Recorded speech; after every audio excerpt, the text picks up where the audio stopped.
pues ahí los tienes, Juan. Hola, buenos días. No os estoy viendo a ninguno. Supongo que estáis ahí detrás.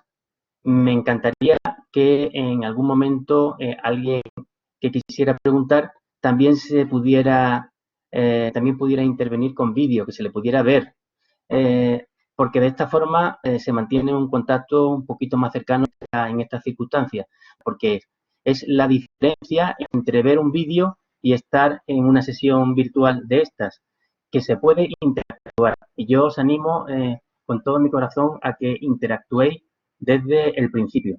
Voy a basarme en una presentación que tengo, ¿vale? Y sobre ella me gustaría comentar cosas y ver también qué opináis vosotros, ¿vale? Voy a empezar compartiendo pantalla.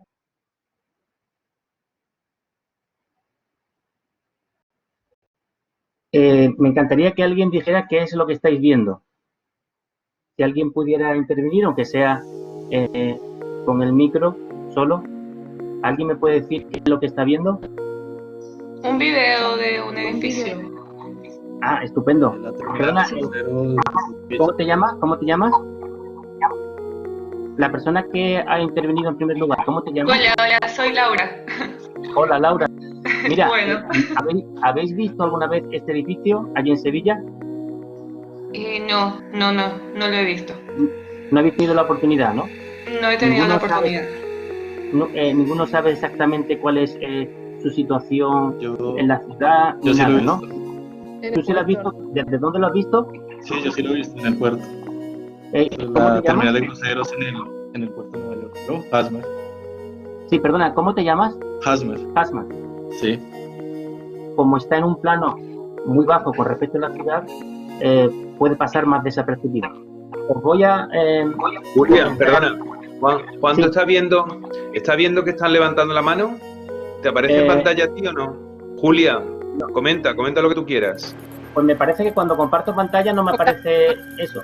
Hola, sí, Julia, es que era de lo que estabas hablando antes, nada, que tuve la suerte de asistir el año pasado a una conferencia de Hombres de Piedra y la verdad es que nos explicaron el edificio y fue muy interesante.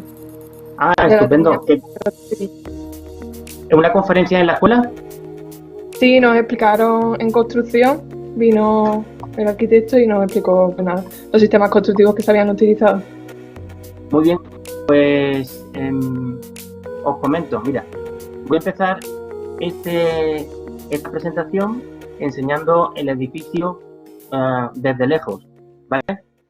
Me gustaría que alguien me pudiera decir qué es lo que aparece en pantalla. ¿Qué es eso? Yo no puedo ver lo de la mano, por lo tanto, no sé si Carlos tú puedes hacer yo de te moderador. indico, pero ahora mismo no se ve nada en pantalla, ¿eh?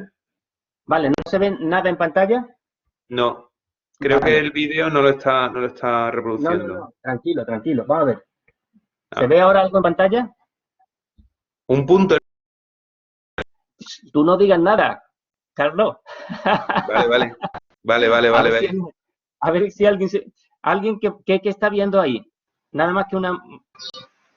¿Alguien se puede imaginar qué es eso? ¿Una ¿Qué? luz? ¿Un punto Sí, con una sí. luz?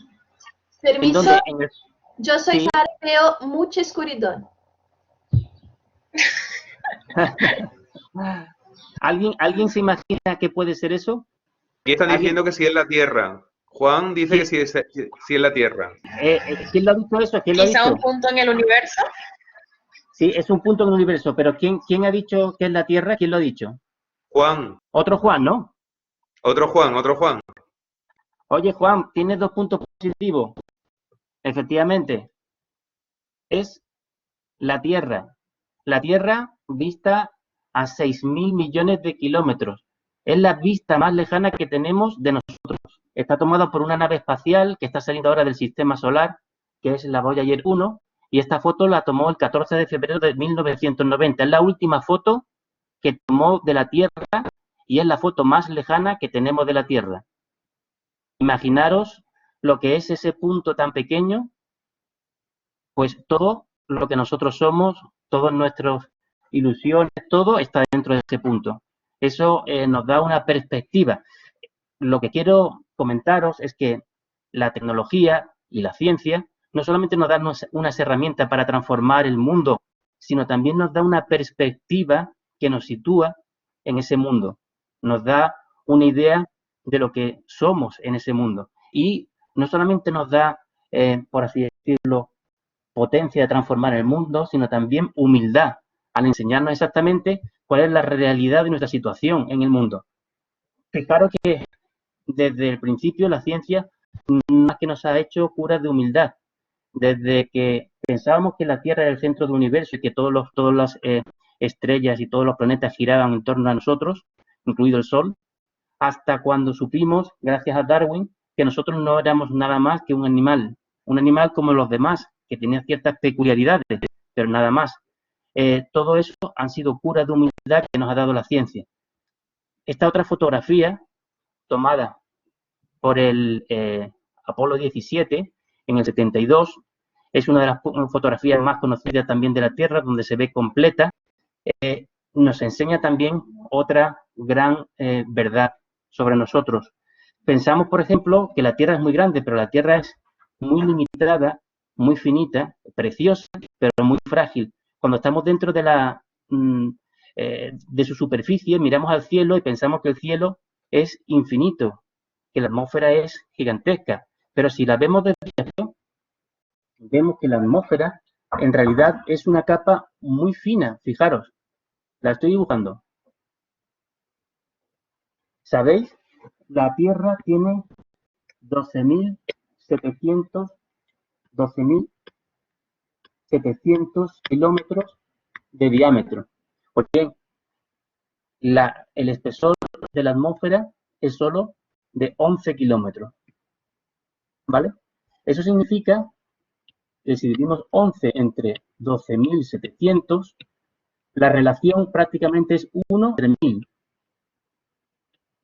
Si nosotros tenemos, por ejemplo, para que os hagáis una idea de cuál es esta proporción, una manzana que tiene 0,08 centímetros de espesor de su piel y lo dividimos por 8 centímetros, que es lo que suele medir de media la manzana, la relación es igual, es 1 partido entre 1000. ¿Eso qué significa? Que realmente toda superficie, no, todo lo que nosotros consideramos que es casi infinito, como es toda de los seres humanos, es ni más ni menos que con poco más de espesor o el mismo espesor que tiene la piel de una manzana en comparación con la manzana misma. Eso nos da relación de en qué estrecho margen vivimos y nos da una idea de lo limitado que estamos. Eso lo que nos permite es pensar que, bueno, los recursos que tenemos los debemos utilizar mejor. Gracias a la racionalidad y la ciencia, nunca en contra de ella. La visión de la sostenibilidad en la que contempla que la ciencia y la razón, en general la tecnología y la industrialización, son los enemigos de la sostenibilidad. Que la forma de vivir en equilibrio con el medio es viviendo en la naturaleza, viviendo en la cabaña o viviendo como vivían nuestros ancestros hace cientos o miles de años. Eso es un error, eso es inviable. La falta de conocimiento no nos va a hacer que nosotros vivamos en relación mejor con el medio. Es un conocimiento mejor, más sutil. Esa es la diferencia un poco del enfoque que tenemos nosotros en Hombre de Piedra con la sostenibilidad. La sostenibilidad desde la ciencia, la tecnología, la industria y nunca desde la mitología o las creencias. Eso es una diferencia. Haciendo zoom, nos estamos acercando a Sevilla. Esto es un zoom que hemos comenzado. Gracias a que no hacemos una visita real, sino una visita virtual a la terminal, podemos hacer estas cosas, que es lo bueno que intentamos aprovechar. La ciudad de Sevilla se justifica, entre otras cosas, por tener su puerto. De hecho, apareció como un puerto y el puerto estaba situado en el centro de Sevilla. Sabéis que Sevilla tiene una almendra, que es esta de aquí, que es el núcleo histórico, y el puerto estaba situado pues en su límite, al lado del río. Históricamente, el puerto en realidad no era más que una playa con algunos embarcaderos ya, que permitían pues, una relación muy natural con la ciudad. Cuando venía un barco, en la zona del Arenal, venían los estibadores y lo descargaban, pero no había ningún conflicto. Cuando apareció la industrialización y se necesitó maquinaria pesada y especialización, evidentemente se tuvo que separar el puerto de la ciudad y el puerto pasó a ser una barrera que impedía la relación de la ciudad con su río. Eso ha ocurrido en todas las ciudades portuarias. Ha ocurrido con el mar, en Málaga, en Barcelona. Los puertos han sido, diríamos, fruto de riqueza y también fruto de incomodidad para el ciudadano porque le impedía ese disfrute del frente marítimo. Fijaros una cosa curiosa que hay aquí que os voy a señalar. Estas piezas, ¿vale?, que aparecieron a final del siglo XIX, son básicamente almacenes portuarios que han llegado hasta la actualidad y algunos de ellos lo hemos podido hasta reciclar. Con el tiempo, a medida que se extendía la ciudad, el puerto, la actividad del puerto, tuvo que emigrar hacia el sur. De forma que en la actualidad el puerto está en el círculo rojo que dibujo y ha dejado, por así decirlo, abandonado un montón de zonas que antes eran portuarias y que ahora son parte de la ciudad. Como entre esas zonas tenemos donde vamos a situar la terminal de crucero, que es una zona privilegiada. Vamos a hacer un zoom. Mira, os señalé antes esa, diríamos, instalación portuaria, ese almacén portuario que se llama tinglado portuario. Eso de tinglado es un término técnico portuario, no es una cosa genérica. Y el tinglado portuario, que lo estoy señalando aquí está cubierto con una serie de sombreados, ¿no? Una serie de sombrillas. Pues bien, la zona que tenemos para hacer nuestro proyecto era esta de aquí. ¿Vale? Es una muy interesante desde el punto de vista del paisaje. Sevilla, como principal paisaje urbano, la avenida principal de Sevilla es su río. Es donde Sevilla se mira a sí mismo. Como no tiene topografía, como no tiene perspectiva donde mirarse, Sevilla se mira o desde las azoteas o desde el río. El río es su principal avenida. Y nuestra zona es una zona bastante privilegiada. Vamos a señalar, aquí tenemos nuestra terminal de crucero, ¿vale? Pero estoy señalando ahora donde tenemos la catedral con el archivo de Indias, la fábrica de tabaco, actual universidad, la Plaza de España. Son cosas que realmente se ven. Ahora os enseñaré fotografías y que se ven en relación a nuestro edificio, el Parque de María Luisa y los pabellones del 29.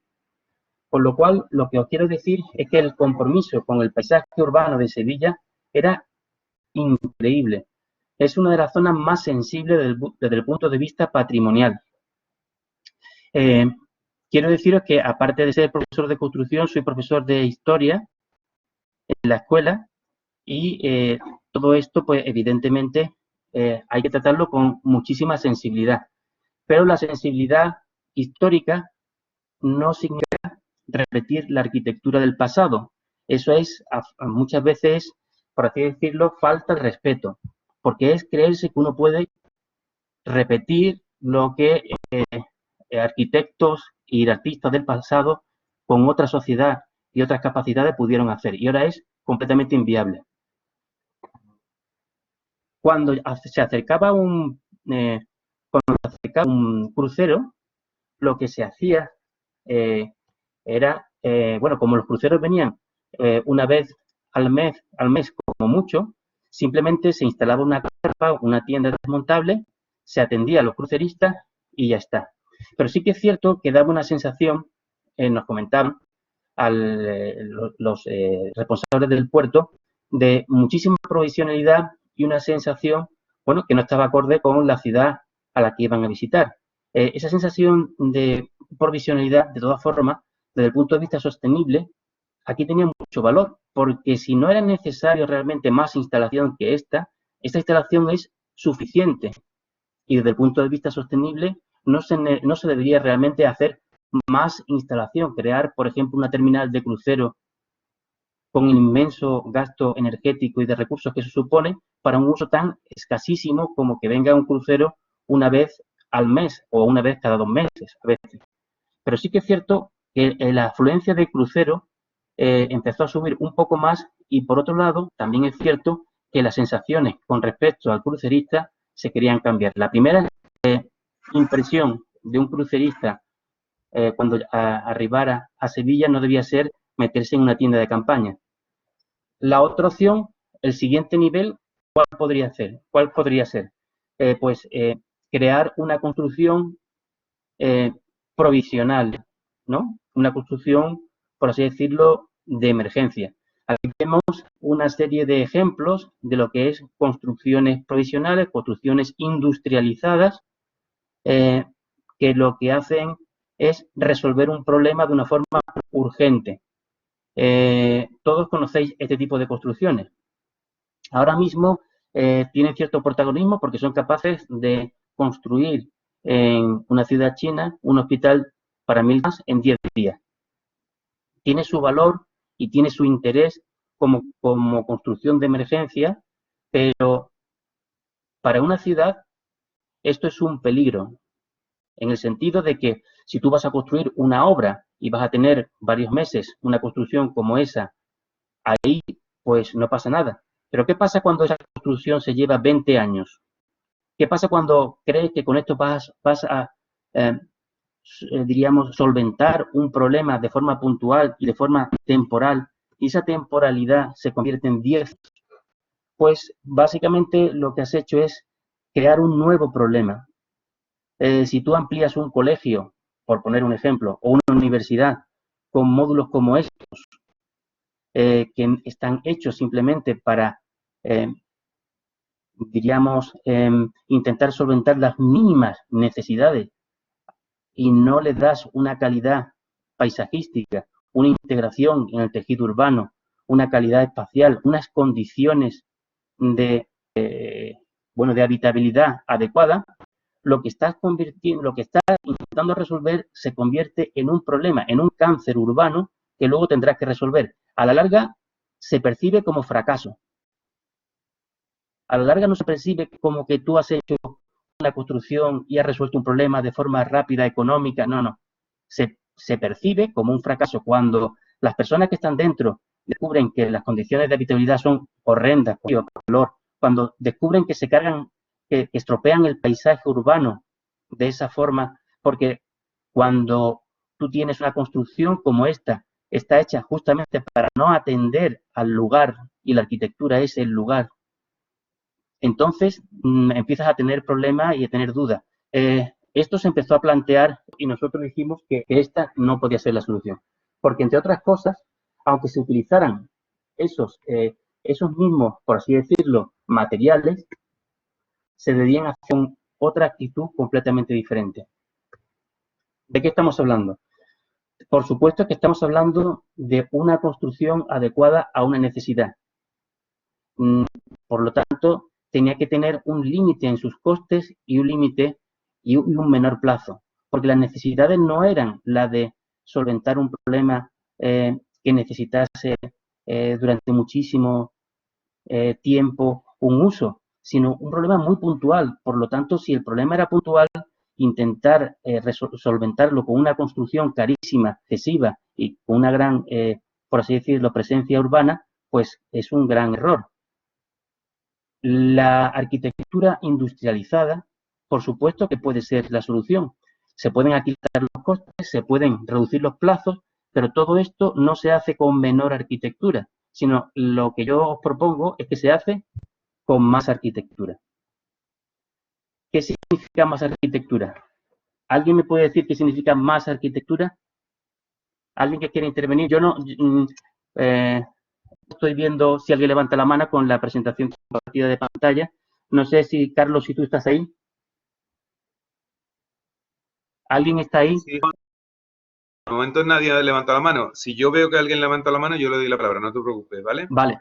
De todas Mira, formas, aprovecho para comentaros que otra vez que en cualquier puesto a que le interrumpáis en cualquier momento, o sea, no reparéis en levantar la mano y comentar lo que sea, porque ya os digo que para todo es mucho más productivo hacerlo así, ¿vale? Exacto. Venga, yo te aviso si alguien levanta la mano, no te preocupes.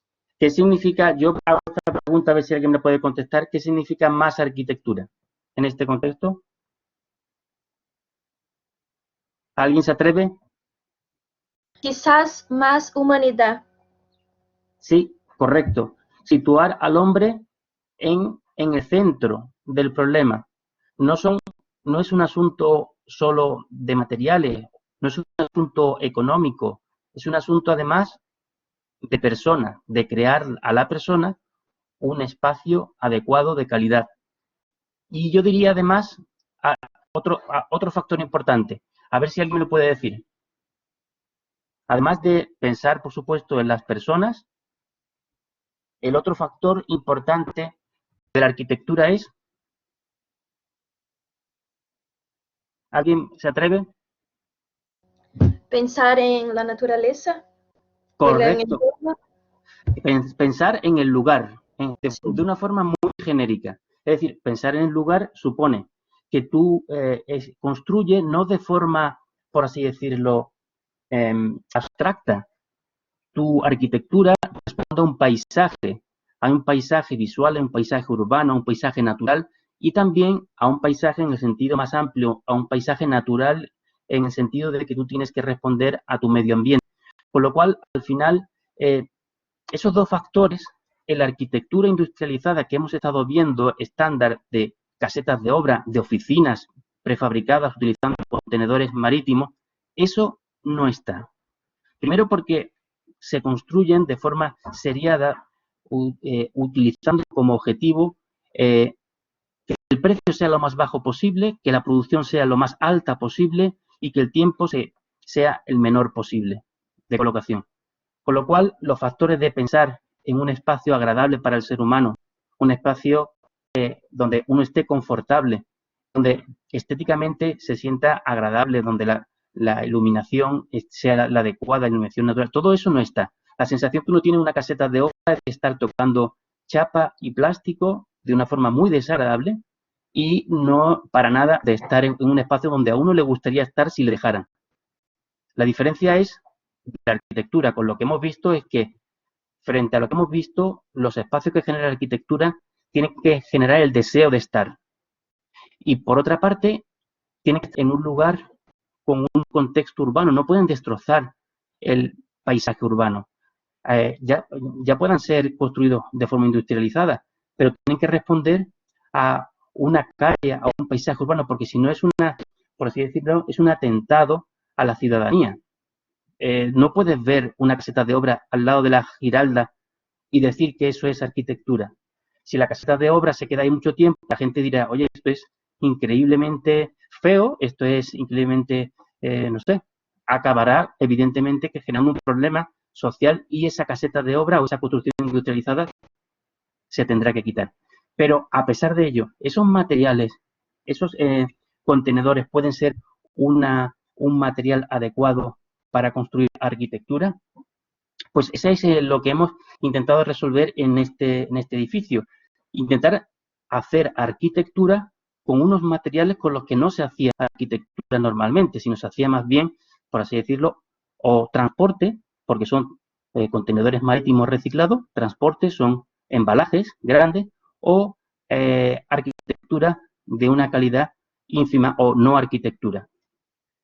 Porque esta arquitectura, la arquitectura que vamos a proponer para resolver este problema debe ser flexible y adaptable. ¿Qué significa flexible?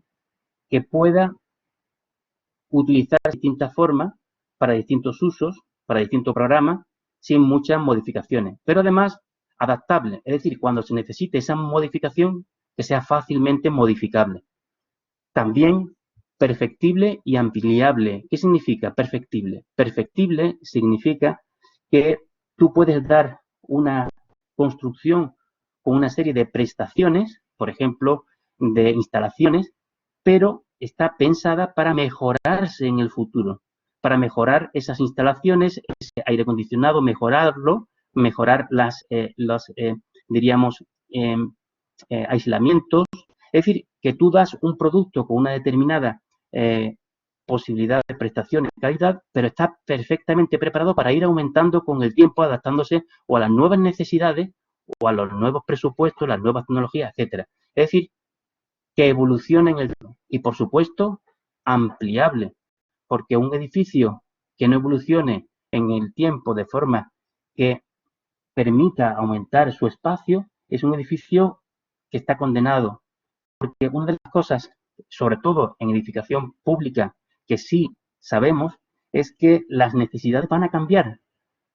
Las necesidades de cualquier obra de arquitectura en el tiempo van a cambiar. En una vivienda, seguro. Pero es que los edificios públicos también. Tú no puedes saber si vamos a tener la misma cantidad de flujo de pasajeros en un puerto jamás, por muchas previsiones que hagas. No puedes saber si el edificio que ahora tienes tendría que ser el doble de lo que ahora tiene. Entonces siempre está la duda de decir, ¿por qué no hago un buen estudio y planteo las necesidades que vamos a tener en 10 años y hago el edificio que tú vas a necesitar dentro de 10 años? Eso parece razonable, pero no lo es, porque durante 10 años tienes un edificio muy superior al que tú necesitas. Lo bueno sería adaptar por así decirlo, tu edificio a las necesidades en cada momento. Es decir, que vaya evolucionando paralelo a las necesidades. Por eso, que el edificio pueda ser ampliable es fundamental. Y por último, transportable, reciclable y reciclado. Una arquitectura transportable permite que al final el edificio no solamente se transporte para su construcción en un sitio de una forma rápida, no, es que pueda ser transportado y tener otra ubicación, reubicado en otro lugar, con, por supuesto, un proyecto de arquitectura que permita la readaptación a ese nuevo lugar y nuevo paisaje, pero que permita también tener una vida futura, una vida diferente. Eso da unas posibilidades increíbles. Reciclada, es decir, que el edificio utilice material reciclado, en este caso, por supuesto, los contenedores, pero además reciclable, es decir, que permita volverse a utilizar esos contenedores en un edificio futuro. Por lo tanto, los contenedores marítimos como material para la construcción de arquitectura dan muchísimas posibilidades, pero el contenedor marítimo, que lo vamos a ver ahora mismo, ya os digo que no define el proyecto exactamente igual que un ladrillo no define la Plaza de España. Tú no presentas un ladrillo y dices, mira, de aquí evidentemente se deduce que tienes la Plaza de España. Presentando el ladrillo, tienes la Plaza de España. ¿Conocéis toda la Plaza de España, por cierto? ¿Conocéis la Plaza de España? ¿Alguien que me lo comente? Sí. Eso es. Supongo que es uno de los edificios historicistas que más habéis visitado cuando llegáis a Sevilla, ¿no? De Aníbal González. Básicamente es una obra de arte del ladrillo, pero el ladrillo en sí no es un material que defina la obra de arte, aunque le saca todo el partido. Pues nosotros con los, diríamos, contenedores marítimos deberíamos hacer lo mismo, utilizar sus propiedades, pero para hacer algo que no esté en el propio contenedor. El contenedor tiene unas características que estáis viendo, dimensionales, que son, por así decirlo, muy limitadas. Para empezar, la arquitectura modular tiene un problema y una virtud. La virtud es el módulo y el problema también es el módulo.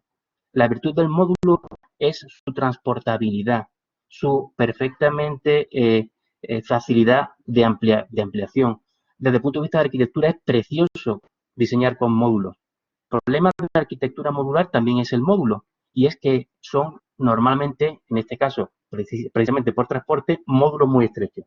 Mira, pensemos en esto que estoy subrayando. Esta es la anchura de un contenedor, 2,44. 2,44 de dimensión exterior, cuando tú le pones aislamiento por los dos lados, se te puede quedar perfectamente en 2,10 o 2. Es muy estrecho para cualquier habitación, excepto baños, eso es muy importante, en arquitectura normal. Lo digo porque se utiliza muchísimo esa dimensión para limitar habitaciones. Nosotros procuramos no usarlo, nunca ese módulo. Ahora explicaré cómo. 259, estamos hablando del contenedor estándar, lo estoy subrayando aquí. 259, cuando tú le pones también aislamientos, se te queda también en 240, tal que eso es la altura que tiene ni un cuarto de baño. Es decir, es también una altura muy baja, es una altura agobiante para una arquitectura donde la gente se quiera sentir bien. Y luego el largo, ya veremos que hay dos largos, lo tenemos estamos hablando ahora de 20 pies, lo hay del doble, que es 40 pies, pues eso ya es una dimensión con la que se puede jugar. Con lo cual, lo que os quiero decir es que ni el largo ni el alto de un estándar está bien adaptado para los espacios humanos de la arquitectura. El HighQ, que es el siguiente, tiene exactamente la misma anchura y el mismo problema, pero afortunadamente tiene 2,89 y se te puede quedar perfectamente en 2,70 cuando le pones y 2,65 cuando le pones el aislamiento, con lo cual yo creo que estamos ya en unas dimensiones que empiezan a ser un poco más habitables, ¿vale? Pero os digo que ese 2,44 va a ser nuestro problema. Pasamos desde el de 20 pies al de 40 pies, lo veis, lo subrayo aquí, que tiene 12, 19 en vez de tener 6, y la dimensión de todos los demás anchuras y alturas es exactamente la misma, con lo cual tenemos el mismo problema, el problema de la modularidad, de los límites de esa caja. Al fin y al cabo, estamos trayendo unas cajas con unas dimensiones que están preparadas para transportar mercancías en unos camiones de una forma fácil. Eso es lo que debemos aprovechar, esa transportabilidad. Pero el espacio de 2,44 es un espacio difícilmente habitable.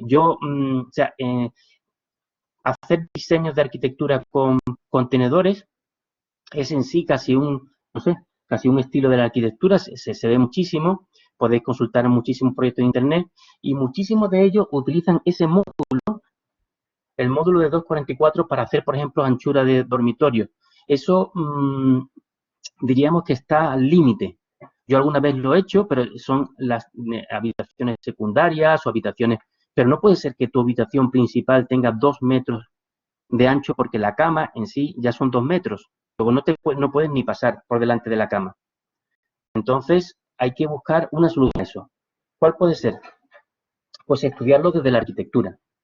Estos son los primeros bocetos que hicimos sobre este proyecto y nos dimos cuenta que una forma muy bonita de utilizar los contenedores sería apilarlos por un lado para que parecieran que son contenedores, porque en el sitio donde iban a estar, que es el muelle, era un sitio muy natural desde el punto de vista paisajístico, donde tú puedes apilar contenedores, pero también para lanzar un mensaje muy claro a los pasajeros que arribaran a Sevilla, y es que iba a entrar en un espacio propositivo, un espacio diferente, un espacio contemporáneo, moderno, algo que le preparara para una Sevilla inmediatamente más histórica que es la que tenía detrás, ¿no? Una de las cosas que nos gustaba era que el edificio se pegara muchísimo diríamos, al muelle. Era tan comprometido el sitio desde el punto de vista paisajístico que la verdad es que nos daba miedo que un edificio construido con esos materiales llamara demasiado la atención. Y entonces buscamos la estrategia de que el edificio pareciera más una infraestructura que un edificio, que no tuviera protagonismo en el paisaje. ¿Cómo?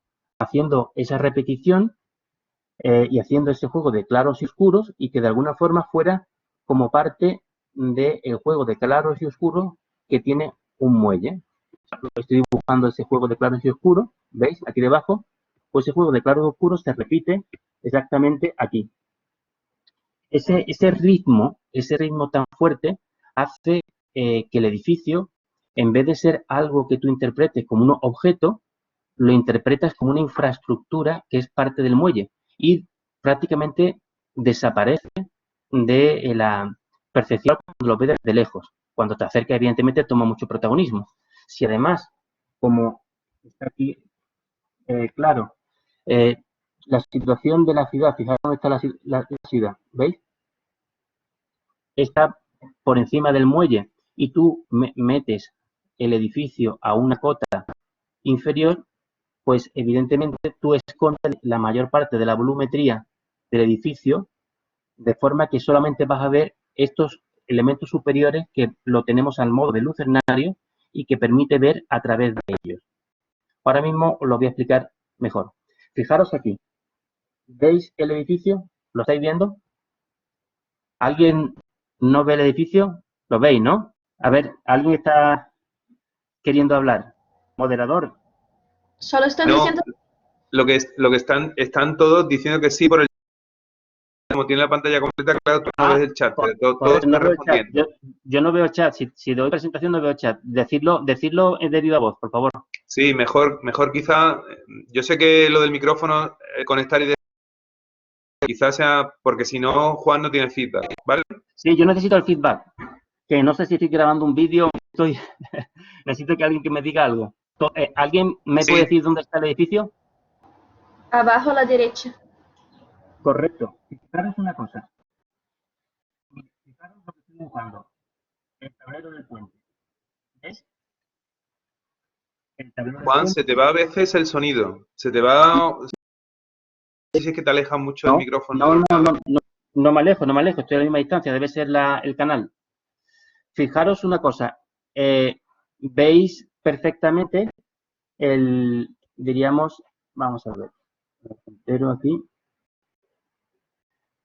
¿Veis la Giralda, los edificios del 29?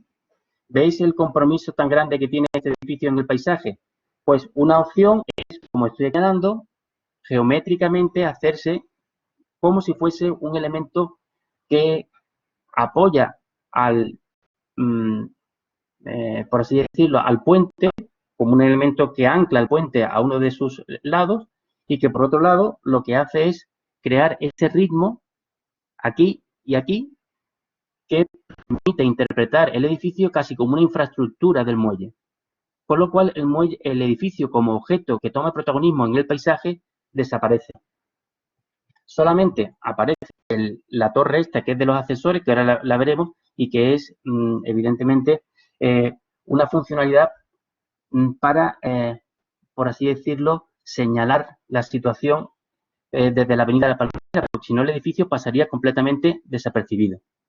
Fijaros el aspecto que tiene, realmente está mostrando lo que es, cómo está construido, contenedores, los contenedores no están cubiertos con otro material para que aparezcan exactamente como con su natural, porque no hay un mejor sitio donde colocar contenedores que un muelle de un puerto, con lo cual desde el punto de vista, por así decirlo, de lógica proyectual, era muy coherente utilizar esa estética, ¿no?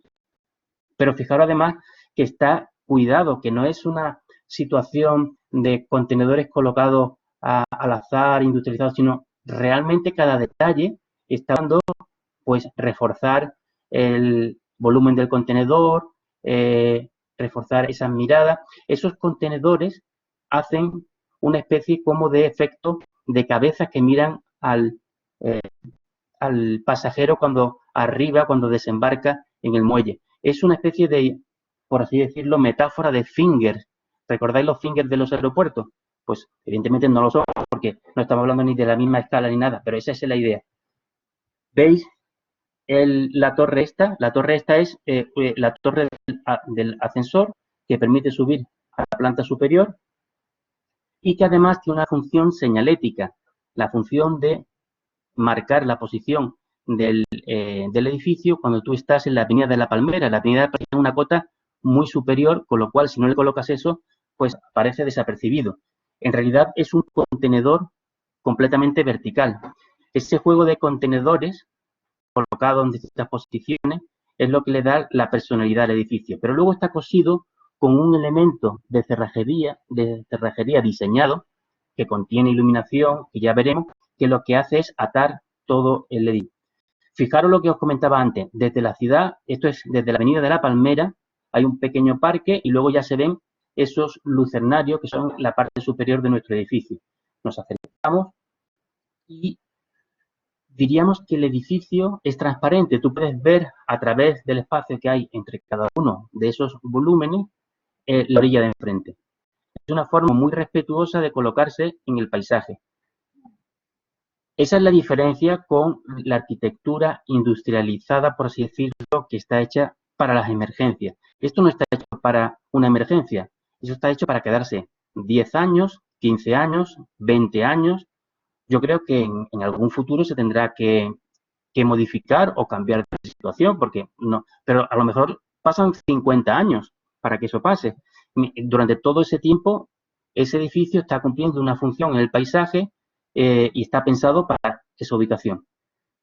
Pero fíjate una cosa muy curiosa de este edificio. En realidad, respondiendo a lo que antes os comentaba, de la capacidad de evolucionar en el tiempo, el edificio que estamos viendo ahora es en realidad el final de una evolución de un edificio que se empezó a hacer en el 2013 y que fue ampliándose hasta alcanzar el doble de la dimensión del edificio inicial.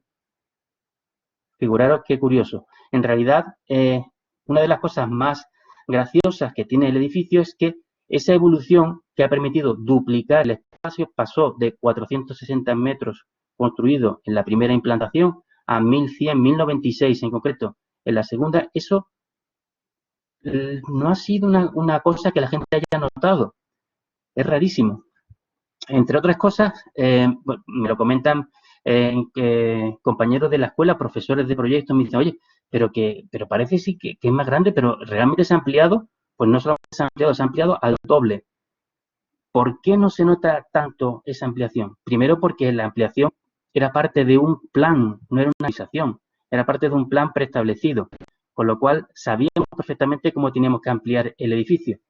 Fijaros una cosa, este volumen que estoy viendo aquí, este es uno de los tinglados del final del siglo XIX, principio del XX, que os comenté. Ese era una preexistencia. Cuando nosotros instalamos aquí, como os dije, nuestra instalación, esto ya estaba y realmente funcionaba unido. Este espacio se incorporaba al espacio de este. La siguiente fase eliminaba esto, no lo eliminaba, no lo destruía, sino lo movía, lo colocaba en otro sitio que era parte de... Juan, sí. Juan, perdóname. ¿Tú tienes activado el vídeo tuyo de tu cámara? Sí. No Quítalo sé, porque la conexión parece que es débil. Yo creo que es por propio enseñanza virtual. Quita tu cámara para reducir la carga que está teniendo ahora mismo enseñanza virtual hasta que no te tengas que conectar. Ajá. Y no, simplemente abajo, el icono Sí. de abajo de compartir vídeo, ¿vale? Acabo de conectarlo. Vale. Cuando tengas que intervenir, vuelve a poner, pero es que está fallando un poquito el sonido y Vale. sobre todo el sonido para que tenga más calidad, ¿vale? Gracias. De acuerdo. ¿Se me escucha ahora mejor, Carlos? Se escucha un poquitín mejor, sí. Vale. Pues lo que estaba comentando es que la situación de este elemento, que es el tinglado, se cambió para dar este nuevo proyecto completo que tiene el doble de dimensión. Y yo lo que quería comentar era por qué no se notaba esa evolución. Y no se nota, no es porque no se nota, sino porque realmente es parte de una evolución natural. Este edificio es una semilla de este otro edificio. Es decir, es como este edificio es la esencia de este otro edificio. Y estaba previsto cómo pasar de este a este. Y además, lo más importante, el elemento más importante de, por así decirlo, personalidad visual, de identidad visual del edificio, es el mismo. Fijaros, es este ritmo, estas cabezas que van creando ese ritmo tan contundente, tan fuerte, esa geometría tan potente, eso no cambia, simplemente se le añaden módulos por un lado, se le cambia la configuración, se hacen articulaciones, pero eso se mantiene. Eso se mantiene porque es lo que le da la personalidad al edificio. Os voy a hacer un juego ahora, y es que este es el edificio final. Fijaros que aquí hay alguien situado en la planta de arriba. Esa planta solamente fue visitable en el edificio en su estado final. En su estado inicial era una cubierta no transitable. En su estado inicial, el edificio solamente tenía un nivel, una planta, no dos plantas. En el estado final tenía planta. Fijaros cómo era en el estado inicial. Repito, el estado final era este, ¿vale? El estado inicial del edificio era este. A ver, que alguien me comente qué ha notado. Esto se llama un juego de agudeza visual. Que alguien me comente qué ha notado. A ver si alguien... Repito, así estaba... Perdón, así está actualmente y así está. ¿Alguien me puede comentar alguna diferencia? Sí. ¿Alguien me puede comentar si ve una diferencia entre este estado, que es el estado inicial, y este, que es el final? Sí.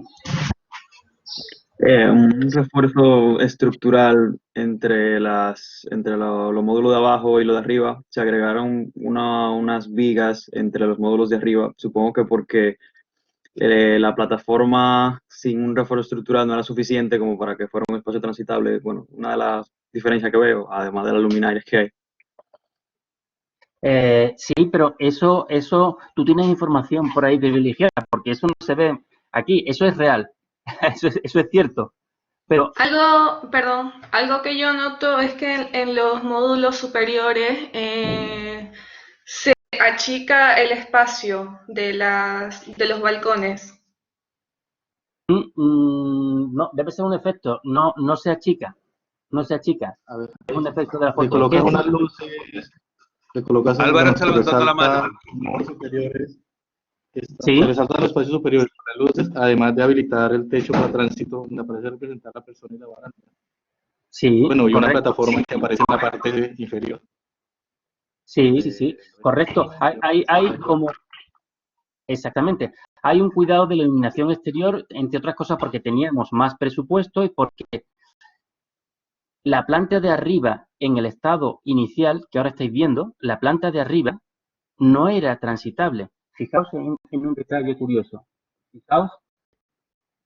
Vamos a ver. ¿Veis esto? Esto es un quitamiedo. No es una barandilla, porque aquí no hay nada que te impida caer.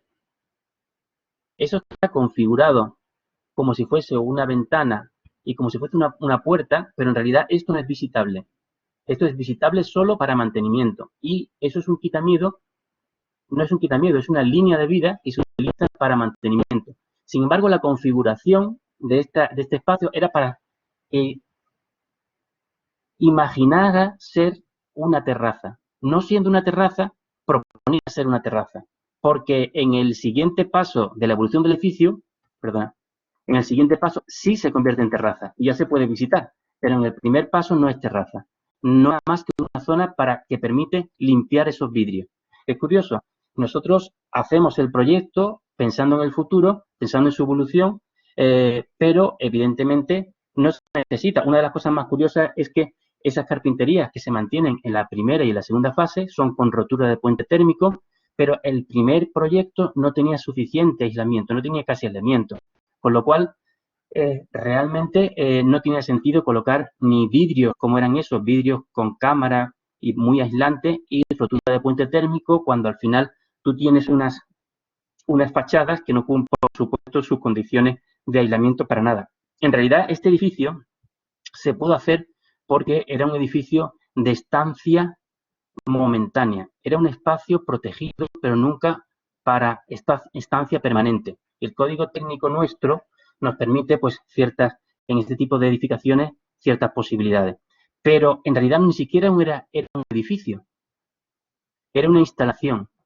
Sin embargo, esto ya es un edificio, donde se le añade un aislamiento, muchísimas opciones. De hecho, es una calificación energética A, que es la máxima en eficiencia energética. Pero es curioso cómo el anterior edificio es como la semilla, como la primera fase del posterior edificio. Es lo que yo comentaba. El edificio que se necesitaba en ese momento era un edificio de unas limitadas prestaciones y es lo que se construye. Pero sabiendo que esas necesidades pueden aumentar, se prepara el edificio para evolucionar en el tiempo, para convertirse en esto. Y todo ello sin perder coherencia arquitectónica, sin ser una chapuza de ampliación tras chapuza de ampliación, sino simplemente que el edificio va creciendo orgánicamente como una semilla que se va desarrollando en un árbol, y esta es la idea de evolución en el tiempo que nosotros queríamos mantener en este edificio. El edificio tiene, si os fijáis, una característica rítmica, pero que no se hace por un tema solo de aspecto exterior o de, no sé cómo decirlo, de fachadismo, no. El edificio tiene ese ritmo, además de por lo que he explicado, de que sea una infraestructura, para generar un espacio interior más humano, más interesante.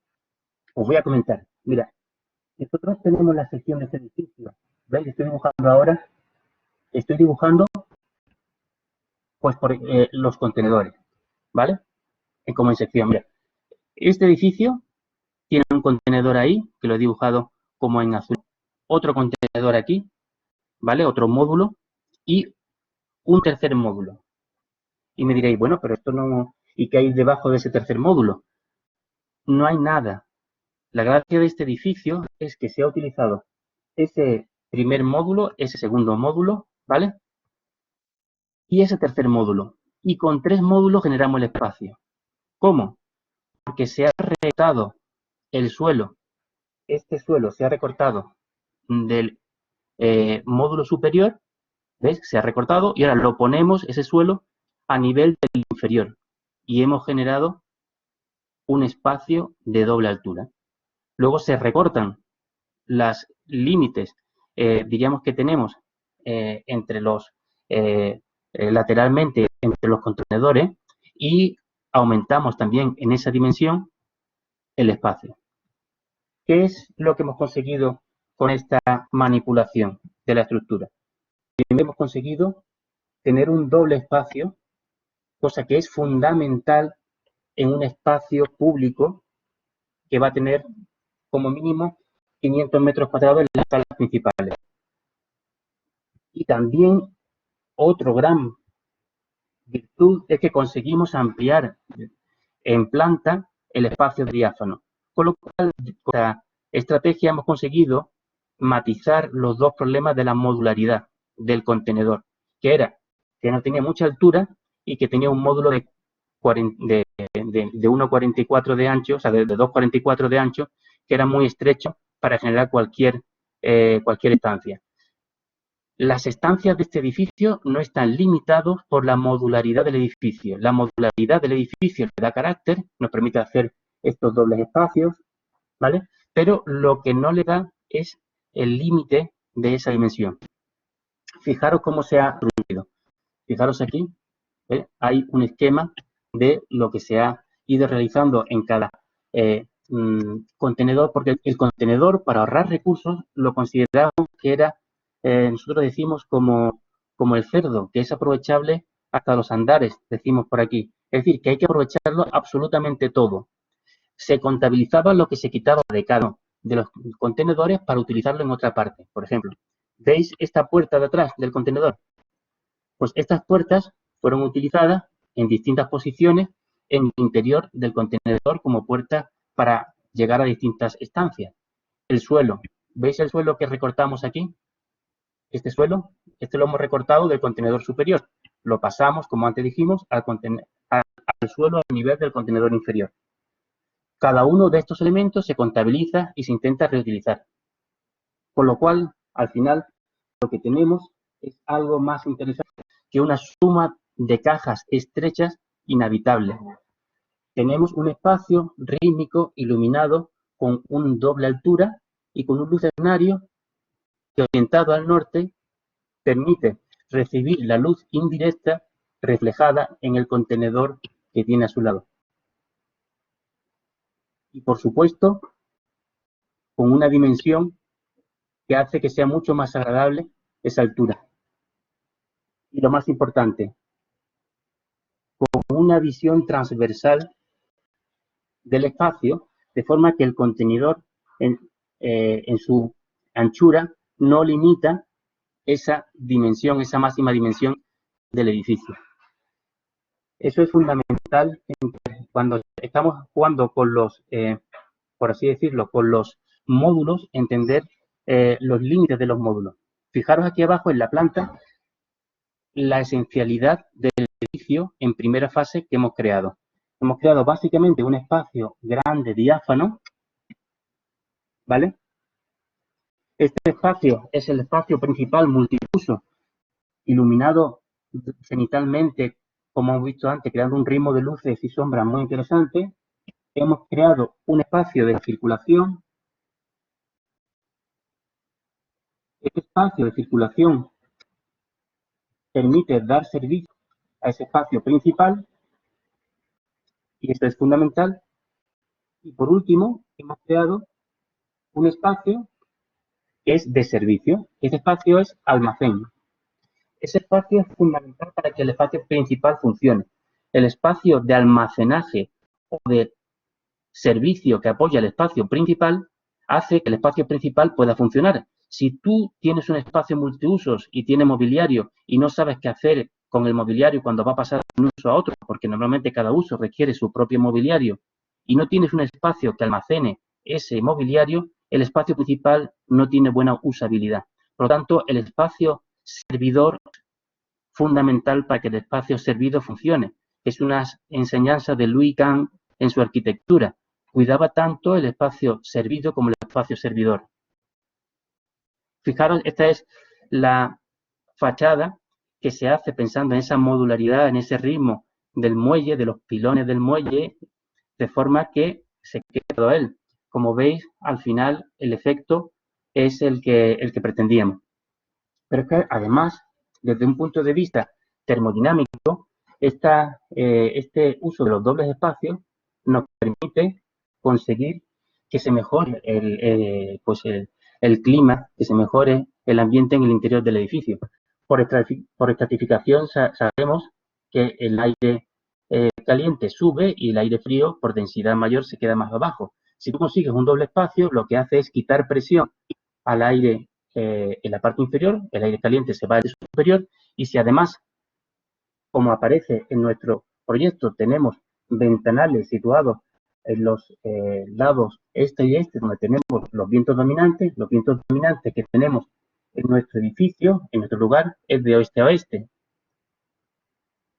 Imaginaros, si nosotros además abrimos en la parte superior por esos dos extremos, retiramos el aire caliente que se ha ido embalsando en esa zona, con lo cual conseguimos un funcionamiento termodinámico bastante bueno.